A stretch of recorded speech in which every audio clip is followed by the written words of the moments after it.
Assalamualaikum everyone. So in this video we are going to do intrauterine contraception. ठीक है, अब intrauterine contraception ये होती है ना कि यूट्रस में आप कोई ऐसी डिवाइस या कोई ऐसा हार्मोन इंट्रोड्यूस करवाते हो जिसकी वजह से कॉन्ट्रासेप्टिव इफेक्ट प्रोड्यूस हो जाता है। ठीक है, अब ये मेनली उन लोगों में हम लोग करते हैं ना जो हमारे पास लॉन्ग टर्म कॉन्ट्रासेप्शन चाह रहे होते हैं। ठीक है, और लाइक वो कह रहे होते हैं कि इंडिपेंडेंट ऑफ इंटरकोर्स हो। ठीक है, लॉन्ग टर्म हो, इंडिपेंडेंट ऑफ इंटरकोर्स हो और रेगुलरली उनको जो है ना वो बार बार दवाइयाँ ना लेनी पड़ें या बार बार जो है वो डॉक्टर के पास आना ना पड़े। ठीक है, तो उस केस में हम लोग जो है वो इंट्रायूटेराइन कॉन्ट्रासेप्शन यूज़ करते हैं। ठीक है, अब इसकी हमारे पास ड्यूरेशन कितनी होती है? जो इंट्रायूटेराइन कॉन्ट्रासेप्शन होता है ना, इसकी तकरीबन 3 से 10 साल की आपकी ड्यूरेशन होती है। ठीक है, अच्छा, अब ये इंसर्ट जो हम लोग करते हैं ना, it can be inserted at any time of cycle. ठीक है, कभी भी आप जाके इंसर्ट करवा सकते हो। ठीक है, अच्छा,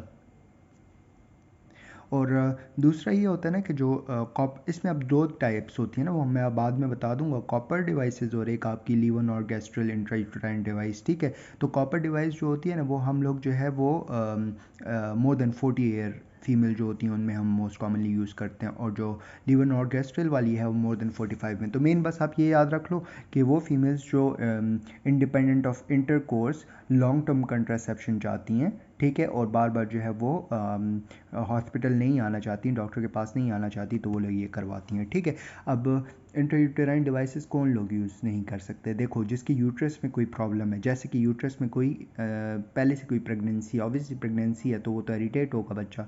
ठीक है, फीटस। इसके अलावा कोई पेल्विक इन्फ्लेमेटरी डिजीज़ है या प्रीवियस एक्टोपिक प्रेगनेंसी हो चुकी है, ठीक है, तो उसकी वजह से ऑलरेडी वो जगह कमज़ोर है। ठीक है, इसके अलावा यूट्रस में हमारे पास कोई मालफॉर्मेशन है, एंडोमेट्रियोसिस है, या हमारे पास पॉलिप है, फाइब्रॉइड्स वगैरह हैं। ठीक है, इसके अलावा कॉपर डिवाइस होती है ना, तो कॉपर से अगर एलर्जी हो तो तब भी नहीं यूज़ करते। ठीक है, अब इसके हमारे पास दो टाइप्स होती हैं, एक कॉपर बेरिंग आईयूसीडी होता है और एक हमारे पास हार्मोन रिलीजिंग आईयूसीडी होता है, लीवन ऑर्गेस्ट्रल इंट्रायूट्राइन सिस्टम। ठीक है, अच्छा, सबसे पहले हम लोग कर लेते हैं कॉपर वाला। ठीक है, अब कॉपर बेसिकली जब हम कॉपर डिवाइस, ये कॉपर डिवाइस है बेसिकली। ठीक है, अच्छा, इसकी डिफरेंट टाइप्स होती हैं कॉपर डिवाइसेस की, लेकिन वो हमारे लिए अभी ज़रूरी नहीं है। ठीक है, तो इसमें क्या होता है ना कि जब कॉपर डिवाइस आप इंट्रोड्यूस करवा देते हो ना, वो आपके जाके यूट्रस के जो फंडस होता है वहाँ पे जाके अटैच हो जाती है। ठीक है, तो वो बेसिकली क्या करती है ना, फर्स्ट चीज़ वो ये करती है कि वो यूट्रस को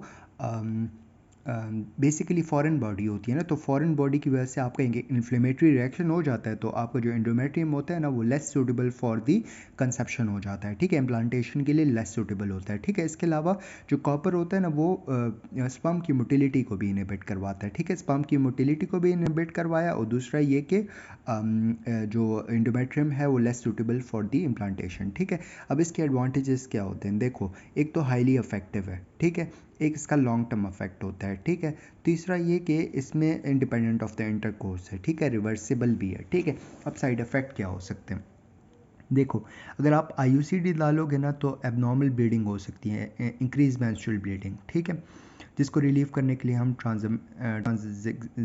ट्रांजमिनिक एसिड देते हैं। ठीक है, अच्छा, इसके अलावा डिस्मेनोरिया भी हो सकता है, मेंसेस के दौरान पेन हो सकता है। ठीक है, इसके अलावा आईयूसीडी डिवाइस जो होती है वो एक्सपेल भी हो सकती है। ठीक है, प्रेगनेंसी भी हो सकती है, मतलब ऐसा नहीं है कि अगर आप करवा लोगे तो इससे जो है, ऑब्वियसली इंडोमेट्रियम तो आपका सूटेबल नहीं है, लेकिन ट्यूब्स तो आपकी सूटेबल है और सारी जगह भी सूटेबल है, तो एक्टोपिक प्रेगनेंसी के चांसेस हो सकते हैं। ठीक है, इसके अलावा हमारे पेल्विक इन्फेक्शंस भी हो सकते हैं इसकी वजह से। ठीक है, अब देखो क्या होता है ना कि हमारे पास जब आईयूसी, देखो अगर इन्फेक्शन हो गया ना, ठीक है, तो आप एक केस ये होता है कि इन्फेक्शन हुआ तो आप आईयूसीडी आप अंदर ही छोड़ दोगे। ठीक है, और आप एंटीबायोटिक्स दे दोगे बंदे को। ठीक है, इसके अलावा ऐसा होता है कि आप आईयूसीडी को रिमूव कर देते हो। ठीक है, और आप इमरजेंसी कॉन्ट्रासेप्शन मेथड यूज़ कर लेते हो अगर बंदे ने इंटरकोर्स कर लिया है। ठीक है, अब इसके अलावा हमारे पास एक्टिनोमाइसिस लाइक ऑर्गेनिज्म जो होता है ना, वो हमारे जो यूट्रस होता है उसमें प्रेजेंट होता है कमेंसलिज्म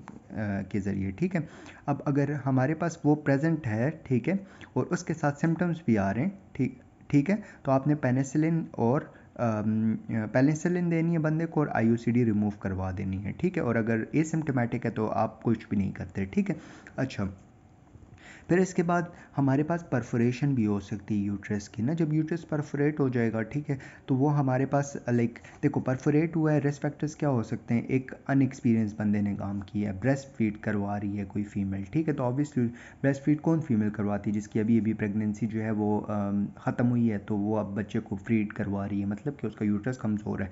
इसके अलावा जो है उस लेस देन 6 मंथ हो गए उसकी प्रेगनेंसी को, ठीक है। अब इसकी प्रेजेंटेशन क्या होती है, प्रेजेंटेशन ये होती है कि एक तो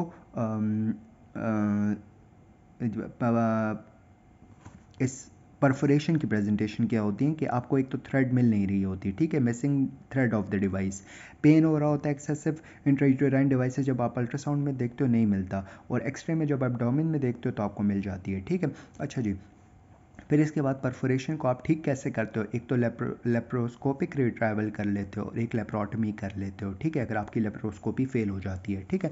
अच्छा जी, अब इसमें मैं आपको ये जो साइड इफेक्ट वो है ना वो दोबारा बता देता हूँ। एक तो इसकी ब्लीडिंग ज़्यादा हो जाएगी ना, इंक्रीज मेंस्ट्रुअल ब्लीडिंग, डिस्मेनोरिया हो जाएगा, एक्सपल्जन हो जाएगी, ठीक है। एक्सपल्जन की कुछ मैं बात बता देता हूँ। देखो एक तो डिस्मेनोरिया अगर होगा तो एनएसएड दे देंगे, आईयूसीडी एक्सपल्शन हो सकती है, प्रेगनेंसी हो सकती है, फिर पेल्विक इन्फेक्शन हो सकते हैं, वो मैंने आपके 3-4 किस्से बता दिए उसके, ठीक है। परफोरेशन हो सकती है, ठीक है। अच्छा जी, अब इसमें हमारे पास अगर जो वो हमारे पास ये जो आईयूसीडी की थ्रेड है ना वो बाहर होती है ना ऑब्वियसली, तो वो अगर नहीं मिल रही ना फीमेल को, ठीक है, तो वो कहाँ कहाँ जा सकती है। एक तो वो मेंसेस में जब ब्लीडिंग होती है ना तो उसके ज़रिए वो उसके साथ वो एक्सपेल आउट हो गई है, ठीक है, या तो वो एक्सपेल आउट हो गई है, ठीक है, या तो वो परफोरेट करके आपके पेरिटोनियम में जा चुकी है, ठीक है, या तो आप वो एसेंड ऊपर की तरफ चली गई है वो थ्रेड, ठीक है, और या तो प्रेगनेंसी हो गई है, ठीक है, तो प्रेगनेंसी में जो यूट्रस होता है ना वो हमारे पास एसेंड अपवर्ड हो जाता है, तो जब यूट्रस ऊपर जाएगा तो थ्रेड भी उसके साथ साथ ऊपर ही चली जाएगी, ठीक है। अच्छा जी, अच्छा, अब लॉन्ग एक्टिंग रिवर्सिबल कॉन्ट्रासेप्शन है ना, लॉन्ग एक्टिंग रिवर्सिबल कॉन्ट्रासेप्शन, ठीक है, तो उसमें आप कौन सी चीज़ें यूज़ कर सकते हो। एक आप कॉपर डिवाइसेस यूज़ करते हो, एक आप levonorgestrel intrauterine system and progesterone progestagen only implants ये भी यूज़ कर सकते हो लॉन्ग एक्टिंग रिवर्सिबल कॉन्ट्रासेप्शन में, ठीक है। दैट्स इट, थैंक यू, जज़ाकल्लाह खैर।